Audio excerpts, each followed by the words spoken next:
दोस्त आज बात करेंगे कम्युनिकेशन की। कम्युनिकेशन यानी कि आप जो बात बोल रहे हैं वो सामने वाले के पास कैसे जा रही है या वो उसको कैसे ले रहा है और फिर उसके बाद वो उससे क्या समझ रहा है। ये जो पूरी प्रक्रिया है, एक है स्पीकर, एक है लिसनर और फिर एक्सचेंज हो रही है, बात यहां से यहां आ रही है। और इस पूरी प्रक्रिया में ये जो कम्युनिकेशन है इसको कई प्रकार का बताया गया है। पहला जो मैं आपसे आज बात करके समझा रहा हूं that is a verbal communication. दूसरा है नॉन वर्बल कम्युनिकेशन, जिसको वर्बल कम्युनिकेशन से कई गुना पावरफुल बताया गया है, यानी कि बॉडी लैंग्वेज, बॉडी का जेस्चर, मोमेंट, आई कांटेक्ट, इन सब तरीकों से भी हम बिना कुछ बोले बहुत कुछ बोल जाते हैं और इसी को बोलते हैं नॉन वर्बल कम्युनिकेशन। और तीसरा तरीका है writing letter, writing email, writing message. इनसे भी आप अपनी बात को सामने वाले के सामने या उसके समक्ष अच्छे से रख सकते हैं। लेकिन इन सब चीजों को करने के लिए कुछ स्ट्रैटेजीज हैं। वो स्ट्रैटेजीज जिनको पता नहीं होती वो अपने घर पे, अपने प्रोफेशन में, अपने दोस्तों के सर्किल के साथ सब जगह प्रॉब्लम में रहते हैं। कारण क्या है? कम्युनिकेशन एरर हो जाती है। आज इसी को ठीक करते हैं कि कैसे कम्युनिकेशन को बेहतर बनाया जाए और क्या इसके लिए स्ट्रैटेजी है। एक एक करके स्ट्रैटेजीज को समझते हैं।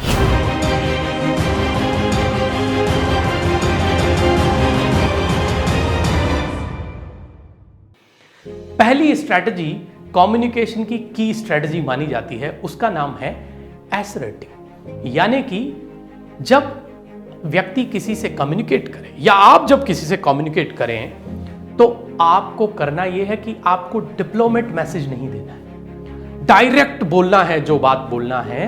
लेकिन एक बात का ध्यान रखना है, जब सामने वाला बोले तो उसको सुनना है, उसको रिएक्ट नहीं करना है, रिस्पॉन्स करना है।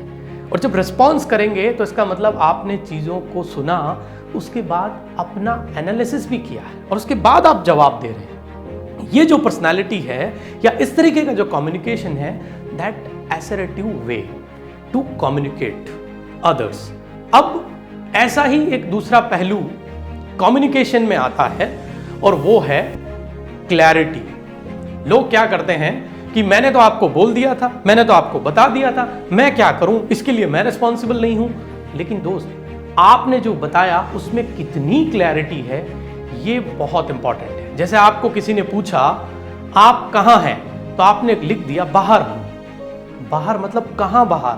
मैं बाहर इनके साथ काम से हूं और मैं इतने बजे वापस आऊंगा। अगर आपने ये रिप्लाई दिया, अगला सब कुछ समझ जाएगा। That called clarity.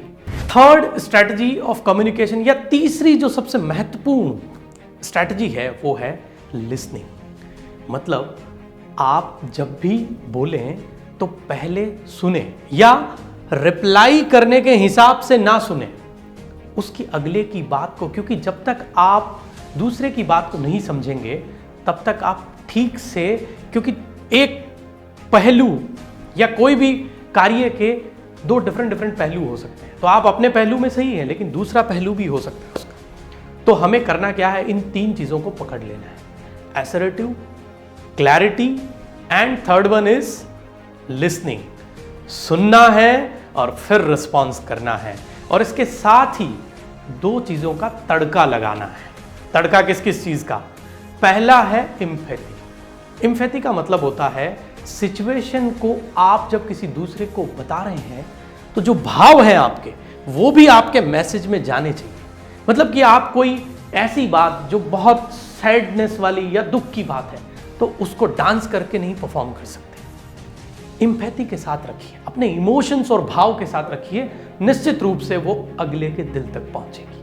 और इसी के साथ दूसरा जो तड़का लगाना है वो है ओपन माइंडेड होना।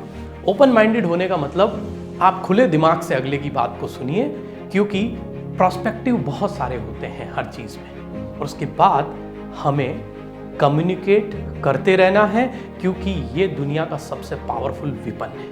मेरे ख्याल से आज आपको इस एपिसोड में ये बात समझ में आ गई होगी कि कम्युनिकेशन का क्या रोल है आपकी जिंदगी में। तो मेरे साथ ऐसे ही बने रहिए, क्योंकि ये छोटी छोटी बातें आपको बहुत बड़ा आदमी बना सकती है। जय हिंद, जय मां भारती।